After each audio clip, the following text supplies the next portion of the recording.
Welcome students, welcome to Bharadwaj academy. तो आज हम पढ़ेंगे बहुत ही इंटरेस्टिंग टॉपिक सुपरपोजिशन प्रिंसिपल। इससे लास्ट लेक्चर में हमने पढ़ा था कि वेक्टर फॉर्म में कूलॉम्स लॉ क्या होता है। तो ऐसे ही यहाँ पे क्या है, सुपरपोजिशन प्रिंसिपल। थोड़ा सा डिफरेंस होता है। उसमें क्या है कि दोनों चार्ज यदि हमारे पास है तो उनका हम म्यूचुअल फोर्स निकालते हैं।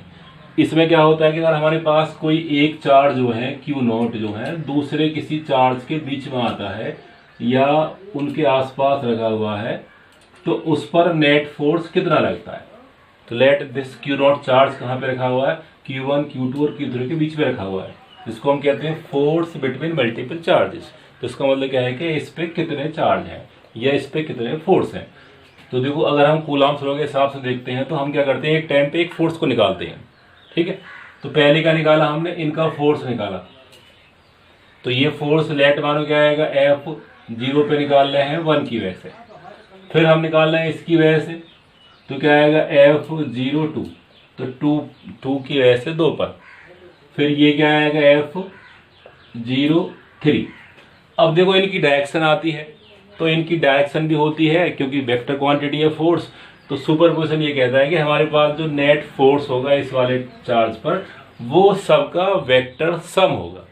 Very simple. तो नेट फोर्स, तो एफ नेट जो होगा कितना हो जाएगा, F 01 with vector F 02 and F 03 F03। तो net force on A charge between multiple charge will be vector sum of the all charges. Very simple. अब देखो इसकी स्टेटमेंट बहुत सिंपल है। इसको समझने के लिए हम जो है कुछ प्रॉब्लम्स लेते हैं, तब हम समझते हैं इसको। तो पहली प्रॉब्लम हमने क्या ली कि अगर हमारे पास कोई एक चार्ज है Q, ठीक है, और एक दूसरा चार्ज हमारे पास क्या है, लेट ये भी क्या है Q है, और एक हमारे पास ये थर्ड चार्ज है, ये क्या है Q। अब इनके बीच की डिस्टेंस क्या है 2D है, और ये डिस्टेंस हमने क्या मानी D। समझे क्वेश्चन हमारे पास कि दो चार्ज है हमारे पास Q एंड Q, दोनों का मैग्नीट्यूड क्या है, सेम है, दोनों की पोलैरिटी सेम है, और बीच का सेपरेशन वो कितना है 2D है, और एक थर्ड चार्ज हमने रखा है वो किसकी डिस्टेंस कितनी है D इस लास्ट वाले से। तो मानो अगर ये A है और ये क्या है B है, ठीक है नहीं। तो देखो सुपरपोजिशन प्रिंसिपल को करते टाइम हमें तीन चीजों का ध्यान रखना है। पहली कंडीशन क्या है, जिसका हम फोर्स निकालते हैं वो क्या होता है, सोर्स चार्ज।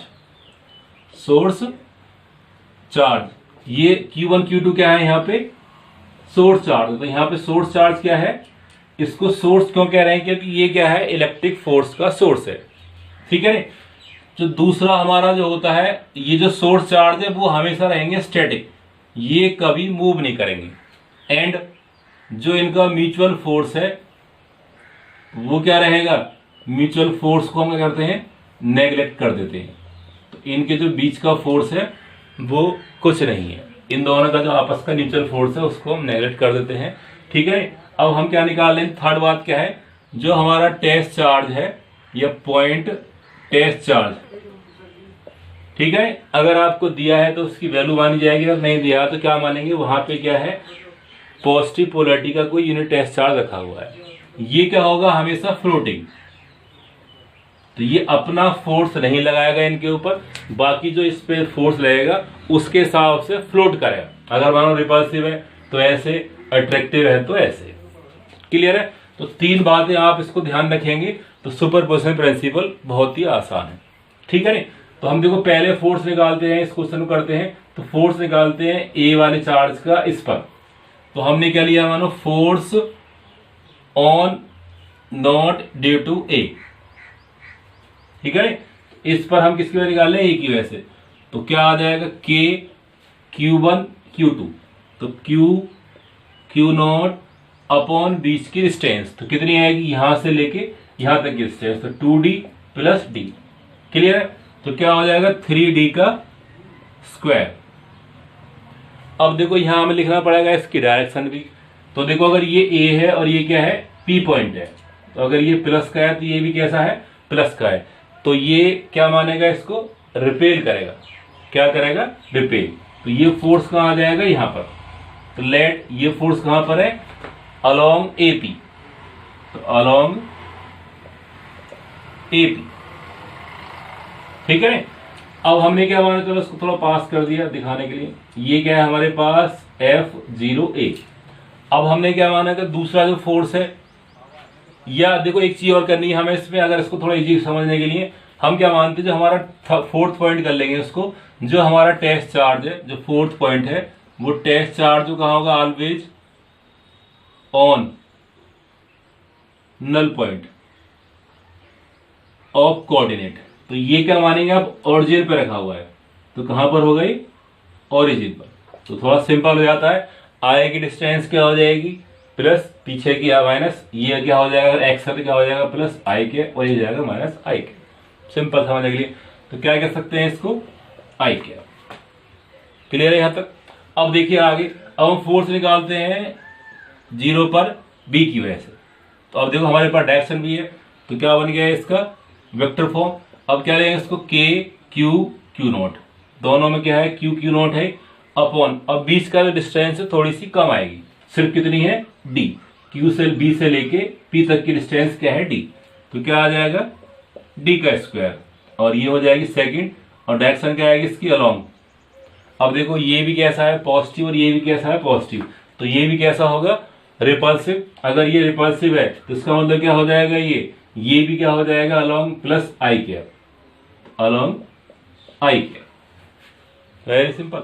अब देखो हमें निकालना है कि इस पे तीसरा चार्ज तो कोई है नहीं, नेट फोर्स कितना हो जाएगा, तो एफ नेट कितना हो जाएगा, तो क्या लिखेंगे F0A प्लस F0B। अब देखो जितना भी हो सकता है कि वैल्यू बाद में रखी जाती है, पहले इसको सॉल्व करते हैं। तो हमने क्या लिया, देखो इसमें K कॉमन आएगा, Q Q नॉट, तो Q Q नॉट कॉमन आएगा, यहाँ पे क्या आएगा 3D स्क्वायर, यहाँ भी क्या आएगा D स्क्वायर, तो D स्क्वायर भी कॉमन आएगा। अब देखो यहाँ पे क्या बच जाएगा 1/9, और यहाँ पे क्या बचेगा 1/1, 1/1, और यहाँ पे क्या लिखेंगे आई के। अब देखो इनकी वैल्यू पुट कर सकते हैं, यदि आपको डी दे रखा है, ठीक है नहीं, के दे रखा है, क्यू के की वैल्यू क्या होती है 9, 10 की वैल्यू पुट कर सकते हैं। तो ये आपका सबसे सिंपल एग्जांपल है, तो आप इसका स्क्रीनशॉट ले सकते हैं।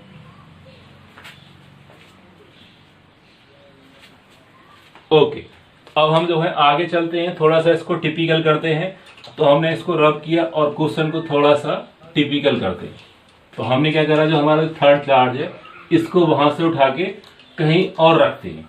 तो लेट अगर हमारे पास ये क्या है प्लस क्यू, और ये भी क्या है प्लस क्यू, तो दोनों प्लस क्यू है, और हमने क्या रखा इसको जो है यहाँ पे रख दिया।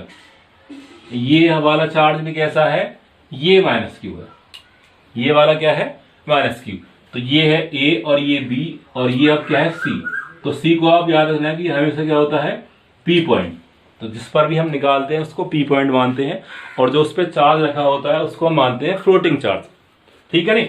अब देखते हैं, देखो हमें जो अगर ये हमारे पास जो साइड बनी हुई है, ये आपको दिया हुआ है एनसीईआरटी में क्वेश्चन भी है, ये सारी साइड क्या है सेम है, तो इसका मतलब क्या है कि सारे चार्ज जो रखे गए हैं इक्विलेटरल ट्रायंगल के वर्टेक्स पे रखे हुए हैं।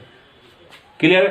तो थर्ड चार्ज जो हमारा यहाँ पे रखा हुआ है, ठीक है नहीं। तो हमारा जो क्वेश्चन है हमें क्या निकालना है, इसके तीनों पॉइंट्स पे कितना कितना फोर्स है, ठीक है नहीं। तो पहले हम ए का निकालेंगे, फिर बी का, फिर सी का, तो सबके इंडिविजुअल फोर्स अलग निकालने हैं। सिंपल है। तो स्टार्ट करते हैं। तो देखो ये हमारा क्या है प्लस क्यू, और ये क्या है प्लस क्यू, तो इनके बीच का जो फोर्स है, अगर हमारे पास ये क्या है फिलहाल देखो पी पॉइंट है, ये फ्लोटिंग है, ये दोनों कैसे हैं स्टैटिक है, ये दोनों कैसे हैं स्टैटिक है। तो ये कैसा फोर्स लगाएगा इसके ऊपर रिपल्सिव, तो कैसा बन जाएगा ये रिपल्सिव। यहाँ पे क्या मानेंगे ओरिजिन, तो ये वाला फोर्स क्या बन जाएगा यहाँ पे, इसको हम कह रहे हैं कि एफ डी, क्या कह रहे हैं, चलो इसको F1 मान लो, क्या बना ये F1 है। ये किसकी वजह से आ रहा है बी की वजह से, तो एफ ए भी बोल सकते हैं या लेट एफ बी, ठीक है। तो एफ ए हो गए, ये फोर्स कैसा है इसके ऊपर रिपल्सिव, इसकी वजह से जो है ये वाला चार्ज का मूव करा ऐसे जाने की कोशिश करें क्योंकि ये फ्लोटिंग है। अब देखो सेकंड चार्ज, ये चार्ज क्या करेगा, इस वाले चार्ज को फोर्स फील कराएगा। कैसा फोर्स फील कराएगा अट्रैक्टिव, तो जिसकी वजह से क्या होता है ये ऊपर को जाने की कोशिश करेगा। तो यहाँ पे फोर्स लेट ये क्या हो गया F2, समझ गए। ये वाला चार्ज क्या है इसका प्लस का है, ये क्या है प्लस का है, तो ये चार्ज फोर्स लगाएगा इसके ऊपर, ये टेस्ट चार्ज है तो क्या हो जाएगा, ये फोर्स लगाएगा इसके ऊपर ऐसे, तो ये इसको भगाएगा, और ये चार्ज क्या करेगा, इसको ऐसे खींचेगा, तो इसके ऊपर दो फोर्स हो गए।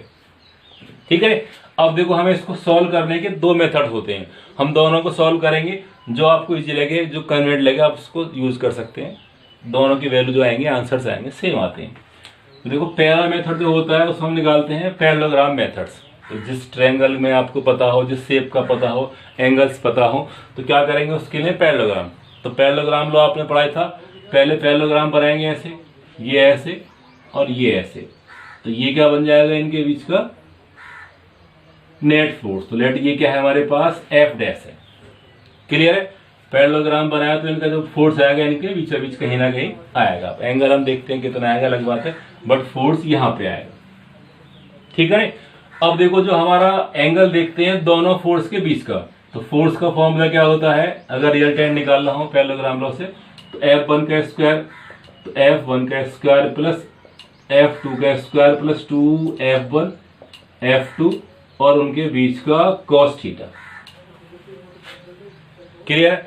अब देखो पहले हम F1 का मैग्नीट्यूड निकालते हैं, तो F1 का मैग्नीट्यूड जो है वो कितना आएगा, K Q और Q, तो Q square K square upon बीच की साइड का डिस्टेंस का माने कि हमने L स्क्वायर।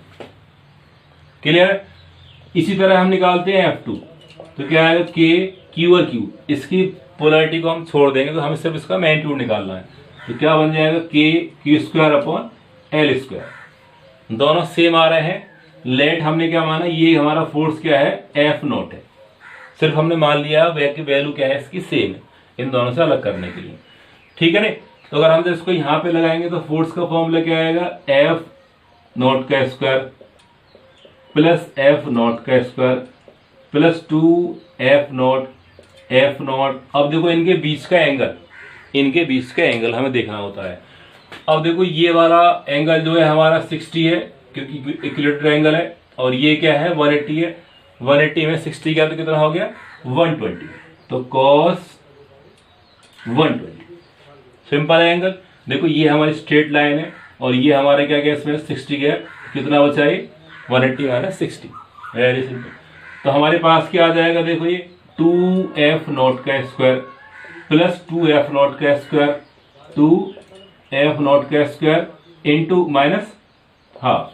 आपको बताया कि cos 120 क्या होता है, माइनस हाफ। उससे क्या हो जाएगा, हमारे पास ये 2 कट जाएगा, F नॉट, एक F नॉट कट जाता है, तो हमारे पास क्या आएगा रूट F नॉट का स्क्वायर। तो जो F की वैल्यू वो क्या आएगी, F नॉट। तो ये हमने क्या मान रखा है इस वाले फोर्स को, F डैश, तो F डैश की वैल्यू कितनी आ गई, F नॉट। ठीक है ना।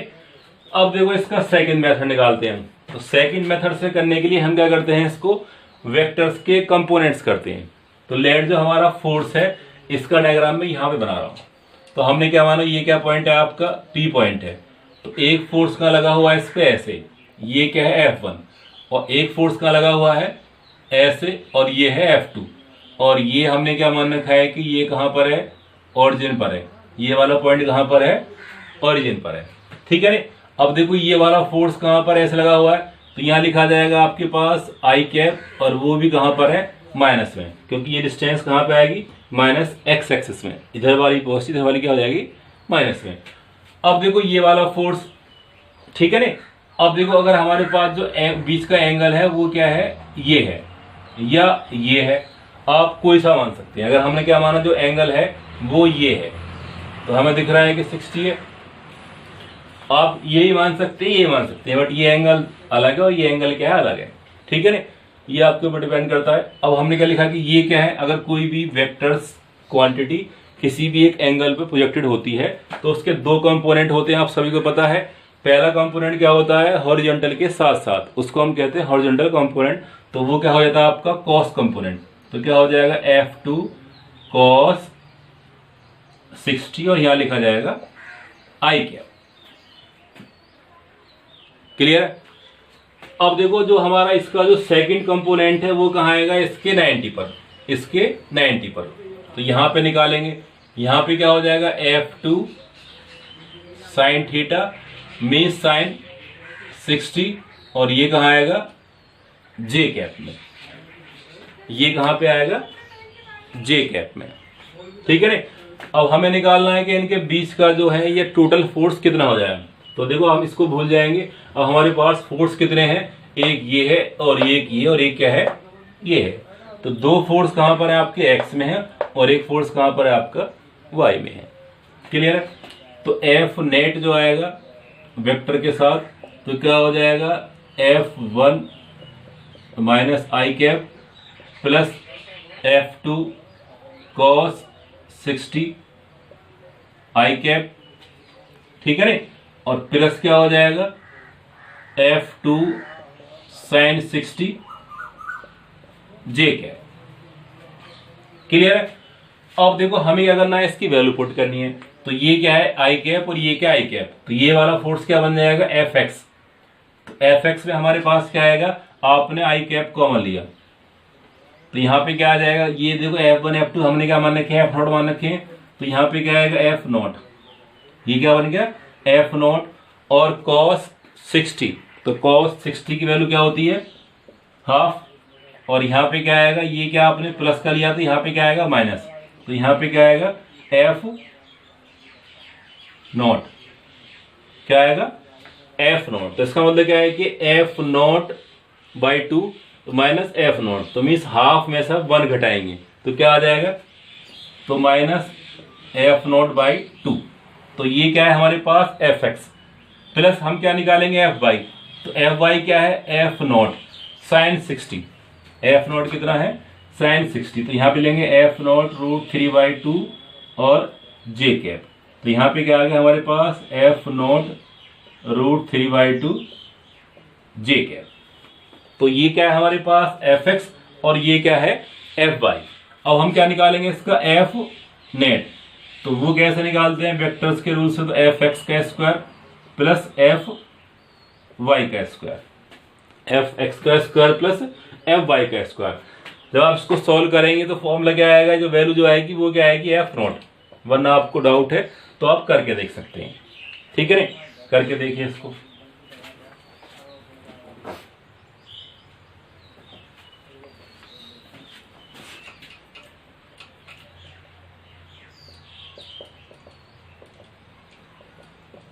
ठीक है। तो दोनों मेथड से आप करेंगे जो आपको कन्वीनियंट लगे। ये मेथड आपको थोड़ा इजी होता है और ये क्या है, थोड़ा सा साइंटिफिक है। आप इसको भी कर सकते हैं, इसको भी कर सकते हैं। तो ये फोर्स हमने कहाँ पे निकाला, ए पे निकाला। ठीक है। तो ये वाला फोर्स कितना आ गया, F' कितना आ गया हमारे पास में, F0। क्लियर है। अब हम सेम प्रोसेस करते हैं बी के लिए। अब देखो अगर हम इसको बी के लिए करते हैं तो दोनों पॉइंट क्या है हमारे पास, एक ही जगह रखे हुए हैं। इसका मतलब क्या है कि दोनों चार्ज की वैल्यू क्या है, सेम है। दोनों चार्ज की वैल्यू क्या है, सेम। अगर हम इससे कंपोनेंट बनाते हैं, देखो ध्यान से देख सकते हैं कि ये प्लस का, अब ये हमारा क्या है, पॉइंट चार्ज, ये क्या है, स्टैटिक चार्ज है। तो ये सोर्स चार्ज क्या करेगा, इसको इधर रिपेल करेगा। तो अब ये क्या हो गया, F1, और ये क्या है, फिर से अट्रैक्ट करेगा इस तरफ को। तो ये क्या है, F2, ये क्या है, F2। ठीक है। अब देखो अगर हम दोनों का डायग्राम देखते हैं, दोनों का सेम आएगा। तो रिजल्टेंट जो आएगा, पैरेललोग्राम बनाते हैं तो क्या आएगा, सेम आएगा। तो ये क्या हो जाएगा हमारे पास, F let F double dash. तो F डैश जो आएगा F डबल डैश के बराबर आएगा, और वो कितना आएगा, F0 के बराबर। आप इसको करके देख सकते हैं, अगर नहीं होता है तो कमेंट्स कर सकते हैं। ठीक है। तो दोनों की वैल्यू क्या आती है, सेम। अब देखो हम इसकी डायरेक्शन निकालते हैं कि F डैश की डायरेक्शन कहाँ होगी। ठीक है ना। अब देखो ध्यान से, अगर हमने क्या माना इसको A, और ये क्या है B, और ये क्या है C।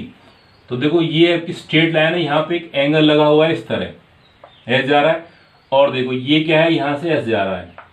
तो अगर आप देखें इसको तो ये क्या होगा, इसके पैरेलल। तो F डैश की डायरेक्शन कहाँ होगी, F डैश की डायरेक्शन होगी आपकी अलोंग BC।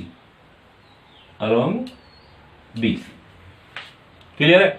अब देखो सेम, अब हमारे पास क्या है, ये है। अगर हम इसका F डबल डैश देखते तो कितना आएगा, ये कहां पर है, इस लाइन के पैरेलल, तो कहां हो जाएगा, अलोंग AC। तो डायरेक्शन अलग आएंगी बट दोनों का मैग्नीट्यूड क्या आएगा, सेम आएगा। ठीक है ना। अब देखो इस पे हम निकालते हैं थर्ड पॉइंट पर। तो थर्ड पॉइंट पे शायद कुछ अलग आएगा। अब देखो थोड़ा सा हम इसको अलग बनाते हैं, ज़्यादा मिक्स हो जाता है। तो हमने क्या लिखा है इसको, यहाँ पे दोबारा लिखा, यहाँ पे क्या लिखा प्लस क्यू, और यहाँ पे लिखा प्लस क्यू, और यहाँ पे क्या है माइनस क्यू। अब देखो ये इस पे निकालने हैं, तो दोनों क्या है सोर्स चार्ज है, तो दोनों क्या करेंगे इसको फोर्स लगाएंगे। अब देखो ये जब फोर्स लगेगा इसके ऊपर तो क्या लगेगा अट्रैक्टिव, तो ये इसको अंदर खींचेगा। इसका मतलब ये क्या बन गया आपका F1 और ये क्या बन गया आपका F2। ये क्या बन गया F2। क्लियर है। देखो ये क्या है इसको अट्रैक्ट करेगा तो ऐसे खींचेगा, ये अट्रैक्ट करेगा तो इसको ऐसे खींचेगा। ठीक है। अगर हम इसका रिजल्टेंट निकालेंगे तो वैल्यू जो आएगी कैसे आएगी, तो देखो पहले हम निकाला इसका पैरेललोग्राम मेथड से, ऐसे बनाया तो इन दोनों के बीच आएगा, इसको लेट मान लेंगे एफ। ठीक है। अब देखो हमें दिख रहा है कि दोनों जो वेक्टर्स हैं उनके बीच का एंगल कितना है बताइए। यस, साफ दिख रहा है कि देखो अगर ये 60 है तो ये भी 60 है और ये भी 60 हो जाएगा। तो फोर्स क्या आएगा हमारे पास में कि एफ नेट इक्वल टू, तो हमने क्या माना था इसको एफ नोट मान रखा है, तो एफ नोट का स्क्वायर प्लस एफ नोट का स्क्वायर के A square plus B square plus 2ab, तो 2 भी यही है और a भी यही है, और cos 60। अब देखो आपको पता है कि cos 60 की जो वैल्यू होती है वो क्या होती है हाफ होती है। क्या होती है हाफ। तो क्या बन जाएगा ये 2f नोट का स्क्वायर प्लस 2f नोट का स्क्वायर इंटू हाफ, तो कैंसिल हो जाएगा। तो हमारे पास क्या बचेगा ये, तो 3f नोट का स्क्वायर, तो कितना आ गया √3f नोट। तो देखो ये वाला फोर्स क्या आया है इससे अलग आया है, ये वाला फोर्स क्या है इससे अलग आया है। ठीक है। तो ये हमारा क्या है